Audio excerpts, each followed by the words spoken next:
Bismillahirrahmanirrahim. Alhamdulillahirabbil alamin wassalatu wassalamu ala asyrafil anbiya'i wal mursalin wa ala alihi wa ashabihi ajma'in. Subhanaka la 'ilma lana illa ma 'allamtana innaka antal 'alimul hakim. Wa la hawla wa la quwwata illa billahil 'aliyyil 'azim. Allahumma faqihna fid din waftah 'alaina واجعل أعمالنا خالصة لوجهك الكريم برحمتك يا أرحم الراحمين. اللهم ارزقنا علما نفقه به أوامرك ونواهيك وارزقنا فهما نعلم به كيف نناجيك برحمتك يا أرحم الراحمين. اللهم ارزقنا فهم النبيين وحفظ المرسلين وإلهام الملائكة المقربين برحمتك يا أرحم الراحمين. ألق اللهم يا عزيز يا ودود علي محبة منك فيقطع بها قلبهم من تعطيف وتأليف كما ألقيت علي محبة مني بوجهك الكريم ونبيك محمد النبي الأمي. قل إن كنتم تحبون الله فاتبعوني يحببكم الله ويغفر لكم ذنوبكم والله غفور رحيم. عسى الله أن يجعل بينكم وبين الذين عاديتم منهم مودة والله قدير والله غفور رحيم. Adik-adik yang dirahmati oleh Allah Subhanahu wa taala, alhamdulillah pagi yang berkah ini di Sayyidul Ayyam, penghulu bagi segala hari. Alhamdulillah Allah Ta'ala izinkan kita, Allah Ta'ala beri kekuatan kepada kita untuk sama-sama kita sembahyang tahajud, kita berqiyamul lail bersama-sama, sembahyang subuh bersama-sama. Tadi sujud yang pertama tadi dah tak bagi tak? Semua tak bagi ya? Tak boleh sujud tu boleh. Jadi insyaAllah kemudian kita akhiri pula pagi ini dengan bacaan kitab sedikit. Jadi insyaAllah kita sambung pada muka surat yang ke-30 ke 31? 31 ke-32 dan keempatnya. Bersuara orang situ, bersuara orang 30. Ada kita tak? Bersuara orang. Dan keempatnya yang jadi batal wudu itu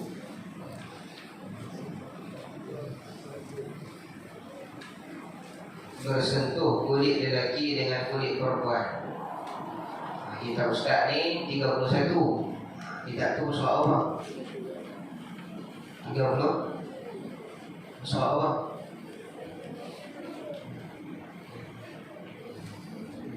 mana tengok. Jumpa tak? Jumpa? Jumpa? Ha? 30? 31 lah. Baik. Qala al-muallif rahimahullah ta'ala wa nafa'ana bi'ulumihi wa 'ulumi masyayikhihi fid dharain amin ya rabbal alamin. Dan keempat daripada empat sebab bagi berlakunya hadas. Ini sebab yang terakhir lah. Sebab bagi berlakunya hadas. Pertama dulu ni hilang akal. Yang kedua keluar sesuatu daripada kubur ataupun dubur. Yang ketiga bersentuh tapak tangan dengan kemaluan, sama ada kemaluan depan ataupun kemaluan belakang. Yang keempat yang membatalkan wudu, kita sentuh kulit tersentuh, kulit lelaki dan kulit perempuan. Dan keempat daripada perkara yang membatalkan wudu itu yang jadi batal wudu. Bila sebut kata batal, kena ambil wudu lain. Bila sebut kata terbatal, kena ambil wudu lain. Sama juga tak sah. Kalau tak sah daripada mula lagi, macam tak buat. Kalau tak sah, dia macam tak buat. Kena buat lain juga. Kalau terbatal wudu tu terjadi kemudian berlaku perkara yang membatalkan wudu. Itu masuk batal wudu. kalau tiada sah wudu. Kalau tiada sah wudu, wudu itu dia tak terjadi daripada mula lagi. Contoh lagu mana? Kita ambil wudu, tangan kita tak terbasuh. Kita ambil wudu, kita tak basuh tangan, terlangkau. Basuh muka, kemudian sapu kepala, basuh kaki. Sah tak wudu kita? Tak terpakai daripada awal lagi, kira lagu tak ambil. Tapi kalau wudu kita dah sempurna, terjadi wudu kita, sah wudu kita, kemudian berlaku perkara yang membatalkan wudu, maka asalnya ada wudu, kemudian terbatal. Bila kata terbatal, mesti ada perkara yang membatalkan wudu. Ini yang terakhir, iaitulah bersentuh kulit lelaki dengan kulit perempuan yang yakin bukan haram nikah antara keduanya dengan sebab nasab atau susuan atau berhampiran. Jadi sebab yang keempat yang membatalkan wudu, bersentuh kulit lelaki dan kulit perempuan. Bersentuh kulit dengan kulit. Adapun bersentuh bulu yang berada di atas kulit itu tidak membatalkan wudu.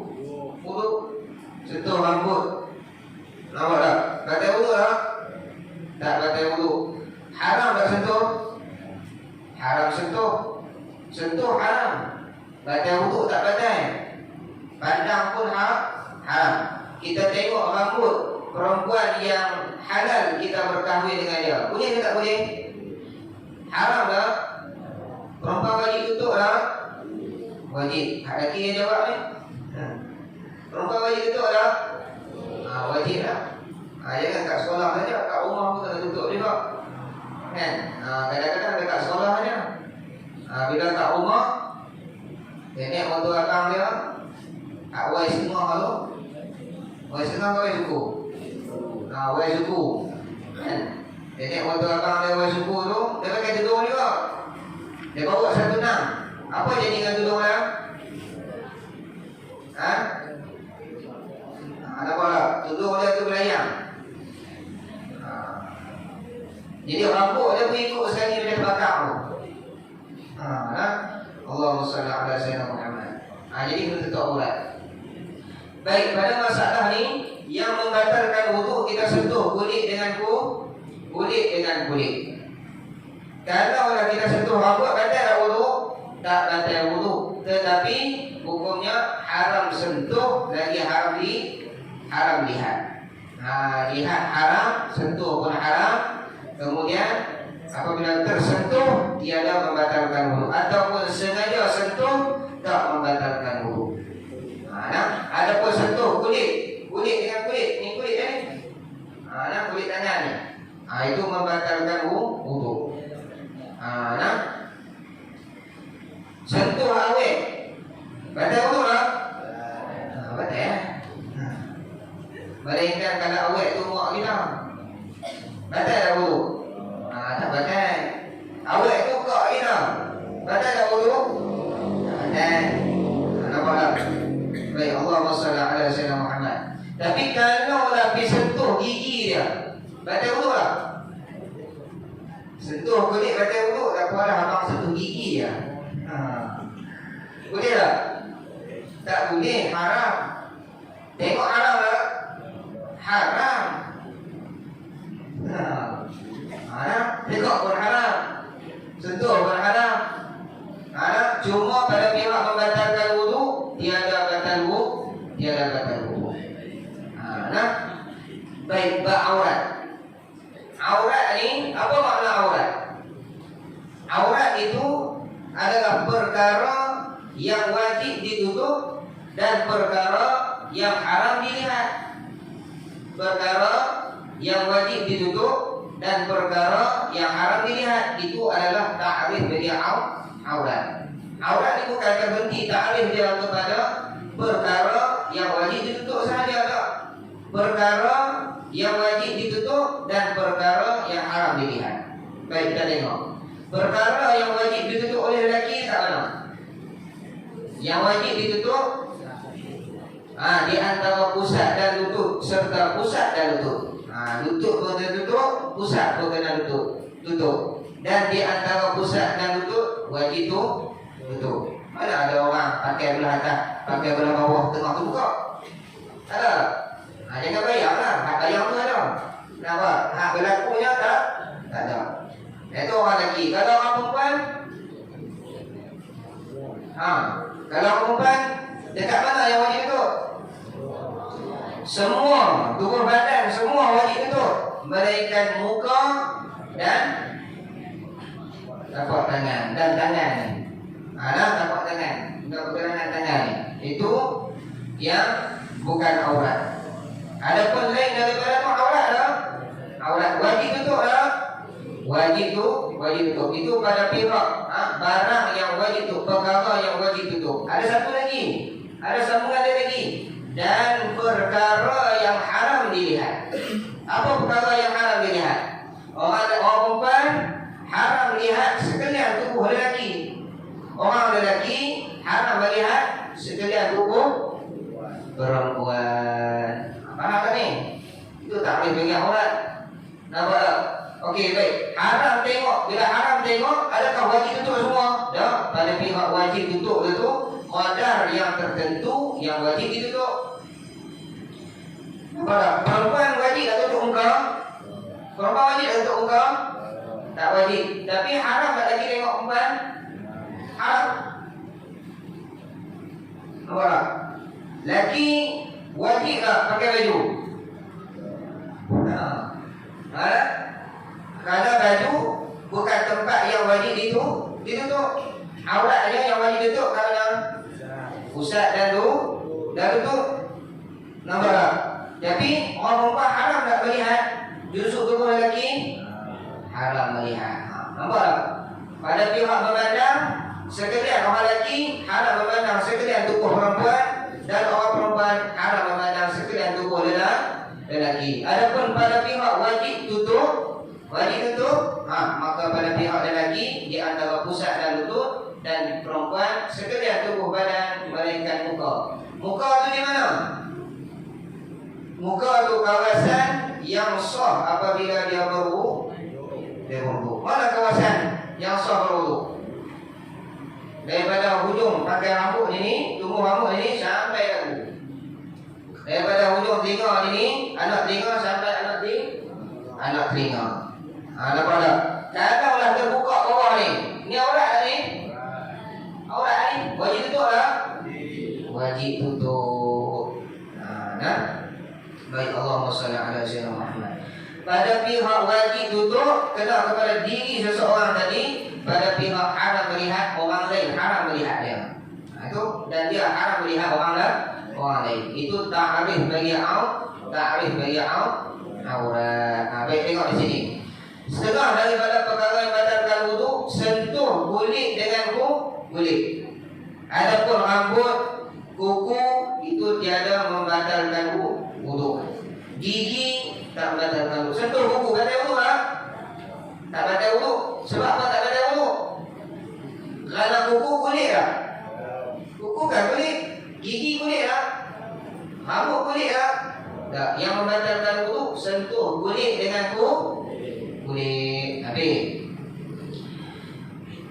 Bersentuh kulit lelaki dengan kulit perempuan. Perempuan mana ni? Perempuan yang yakin bukan haram nikah antara keduanya. Walaupun perempuan tadi dah mati dah. Bukan nanti orang hidup saja haram sentuh. Yang membatalkan wudu. Perempuan yang telah mati, orang lelaki disentuh dia. Lelaki yang pada ketika hidup perempuan tadi, kalau perempuan itu hidup, nescaya lelaki tadi boleh berkahwin dengan perempuan tersebut. Apabila lelaki disentuh perempuan yang telah mati tadi, batal tak wudu? Batal. Walaupun perempuan tadi dah mati dah, begitu juga orang perempuan sentuh lelaki yang telah mati. Yang mana lelaki tadi kalau lah dia hidup, nescaya boleh berkahwin dengan dia. Sekalipun tua bangka, haram sentuh dan terbatal wudu apabila menyentuh kulit dengan kulit. Perempuan yang yakin bukan haram nikah antara keduanya. Mesti yakin bukan haram nikah antara keduanya. Maksud yang yakin bukan haram nikah antara keduanya ini yakin halal berkahwin dengan perempuan tersebut. Contoh lagu mana? Contoh jiran kita. Jiran kita bukan dia rumah kita. Nampak tak? Nah, tidak. Jiran kita nama dia Pak Syed. Anak dia ada. Sekok kemen. Nak sentuh boleh tak? Tak boleh lah. Dia tak tersentuh lah. Sebab apa? Kerana dia setengah daripada perempuan yang halal berkahwin dengan kita. Sentuh sepupu kita. Batal tak wudu? Batal tak wudu. Kalau dia juga di antara perempuan yang halal berkahwin dengan kita. Sentuh mak belakang kita. Batal wudu lah. Sentuh mak belakang kita.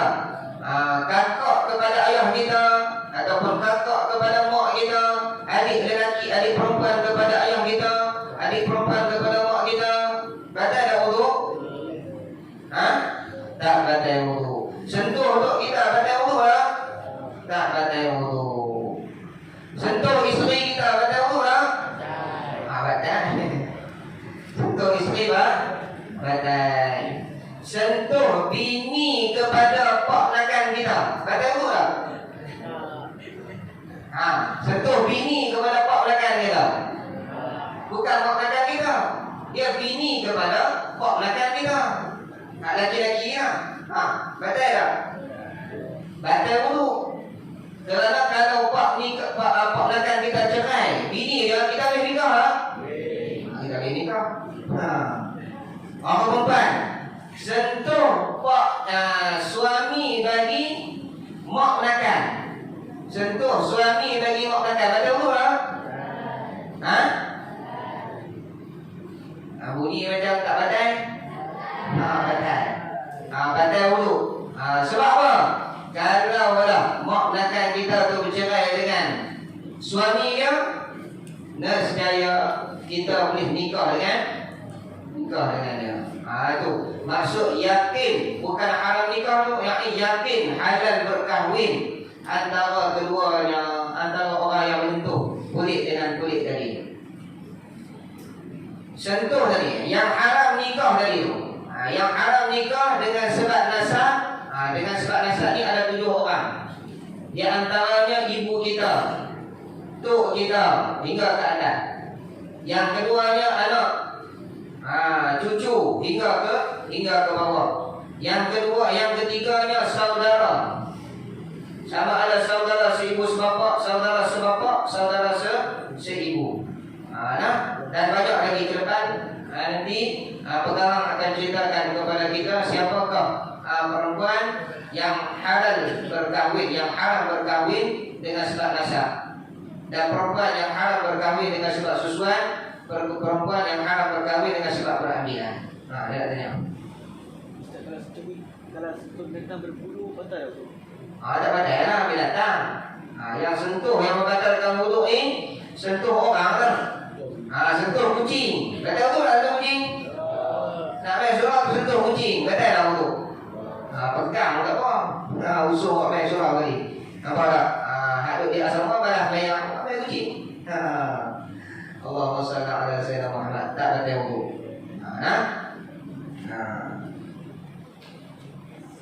Walaupun disentuh telok ya, batal wudu lah. Tak batal wudu. Yang kata penting saja. Baik. Atau susuan, yakni haram berkahwin dengan sebab susuan. Apa maksud susuan? Anak yang telah dijadikan sebagai anak susuan. Seseorang perempuan dia ambil anak perempuan kalau lelaki tak jawab. Seorang perempuan dia ambil seorang anak, kemudian dia menyusukan anak tersebut, jadilah hubungan di antara anak dan ibu dan suami kepada ibu itu bersangkut qarabah. Bersangkut pada pihak hubungan nasab. Itulah bersangkut di atas jalan susuan. Macam seorang perempuan dia ambil seorang kanak-kanak yang belum sampai umurnya 2 tahun, dan perempuan tadi ada susu lah. Kemudian dia menyusukan anak tersebut dengan 5 kali susuan. Lagi pula apabila dia beri susu kepada kanak-kanak tersebut, kanak-kanak minum hingga kenyang, maksudnya tak keluarlah. Syaratnya mestilah susu itu sampai ke rongga. Kalau dah dia minum dia muntah balik, tak kira. Mestilah susu tu sampai ke rongga. Allahumma salli ala sayyidina Muhammad. Lagi pula waktu dia beri susu tu waktu hidup. Kalau lah waktu dia hidup tu dia dah bagi susu sebanyak 5 kali susuan, kemudian dia meninggal, jadi tak anak susu? Tak jadi anak susuan, tak berhubung nasab. Kalau lah dia bagi susu, tapi susu yang telah diperah pada ketika mati perempuan tersebut, perempuan tu mati, susu tak keluar, perah susu, kemudian beri kepada seorang kanak-kanak, adakah sabit susuan? Tak sabit susuan. Tapi kalau orang perempuan tadi dia perah susu, pada ketika hidup dia pun mati, kemudian Allahumma salli ala sayyidina Muhammad, dia meninggal dunia. Bila dia meninggal dunia, susu yang telah diperah pada ketika hidup tadi diberikan kepada seorang kanak-kanak dengan 5 kali susuan, nescaya sabit susuan.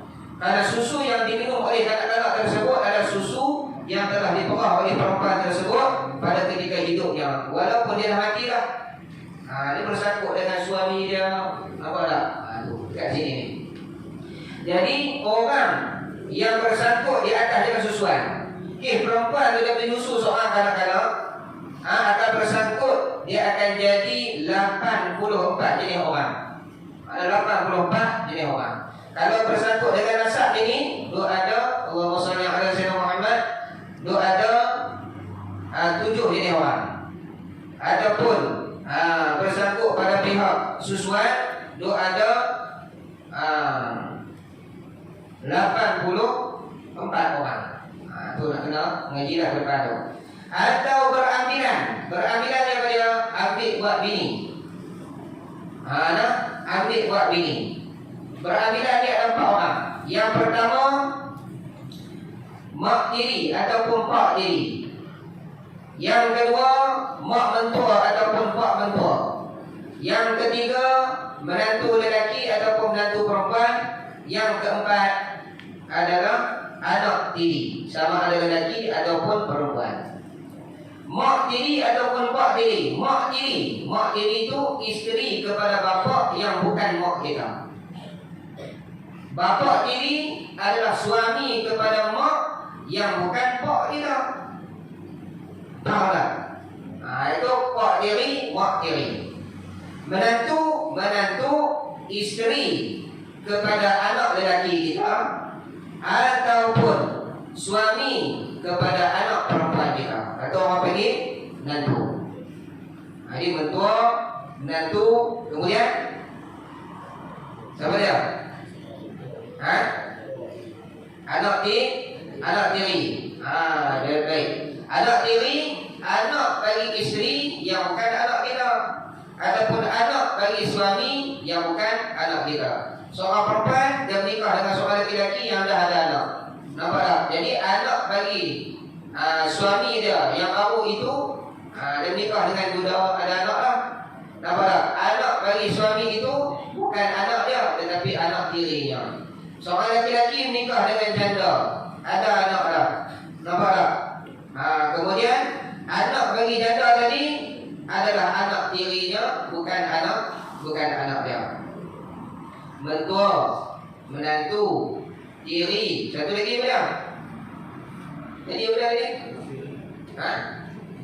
Mak tiri, pak tiri.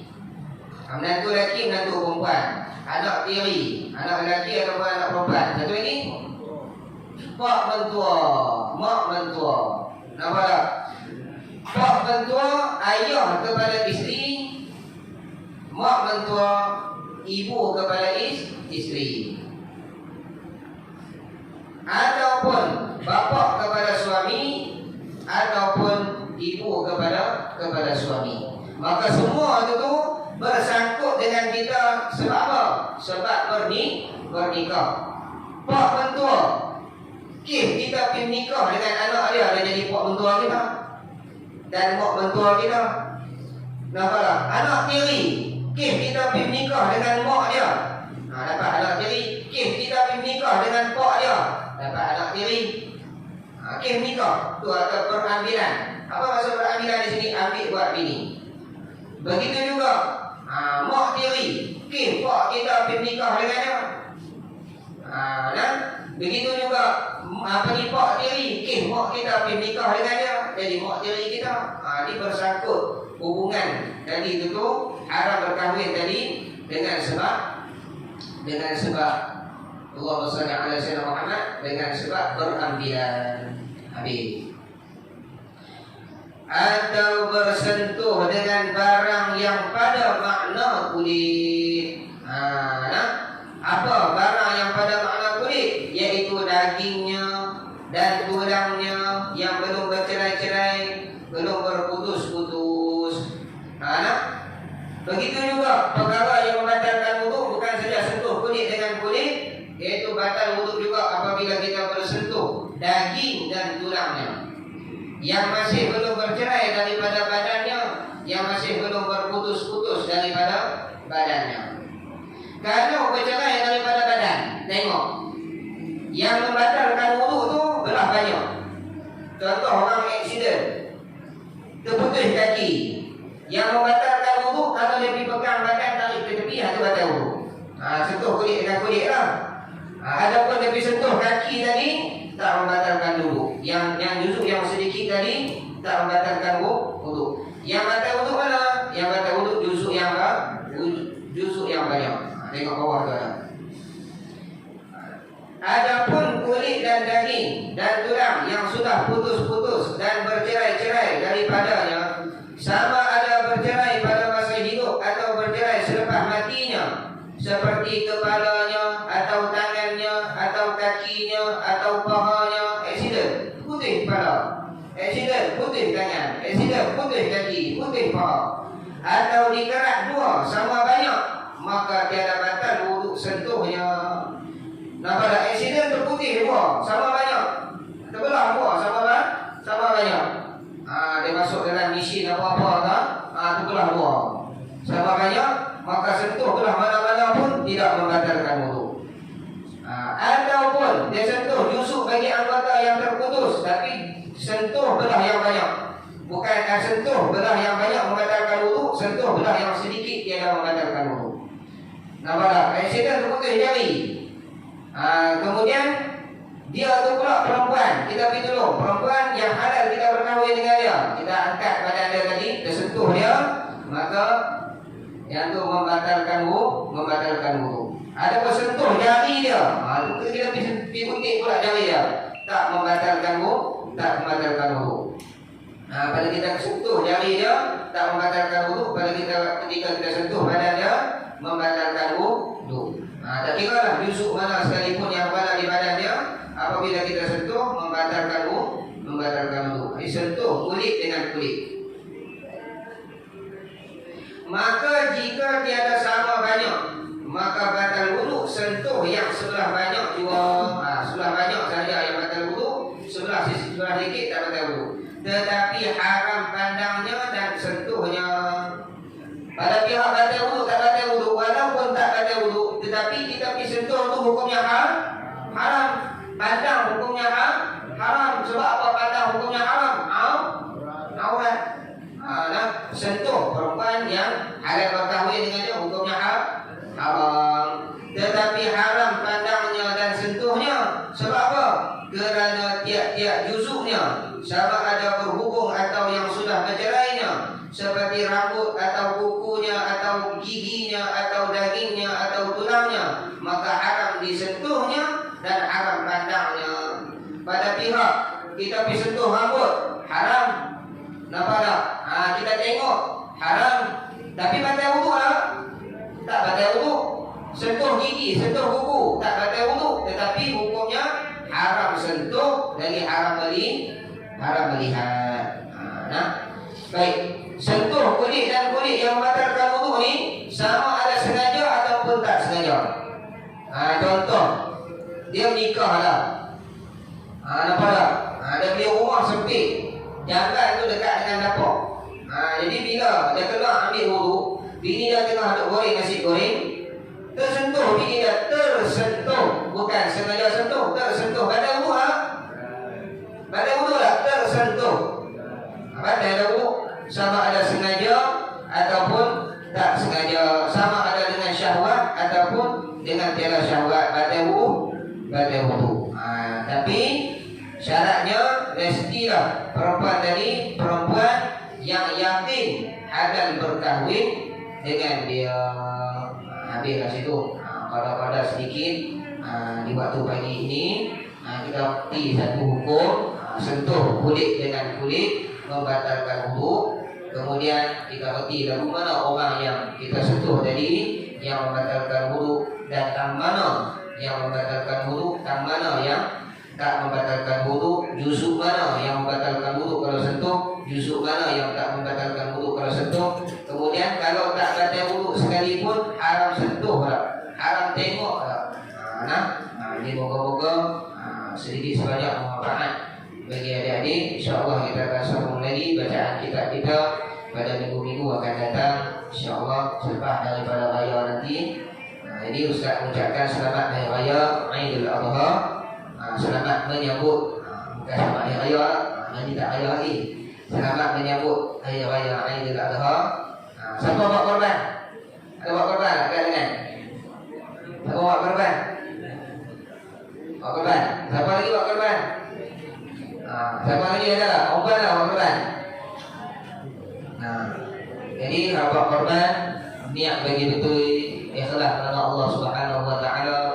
Moga ibadat ataupun qurbah taat yang kita buat itu diterima oleh Allah Subhanahu Wa Taala. Untuk yang terakhirnya, adik-adik yang dirahmati oleh Allah Subhanahu Wa Taala, marilah sama-sama kita hadiahkan Al-Fatihah kepada mak ayah kita, kawan kita, guru kita, kepada musannif, guru bagi musannif, hingga sampai kepada Nabi sallallahu alaihi wasallam. Allahumma taqabbal minna bi asraril Fatihah. Bismillahirrahmanirrahim.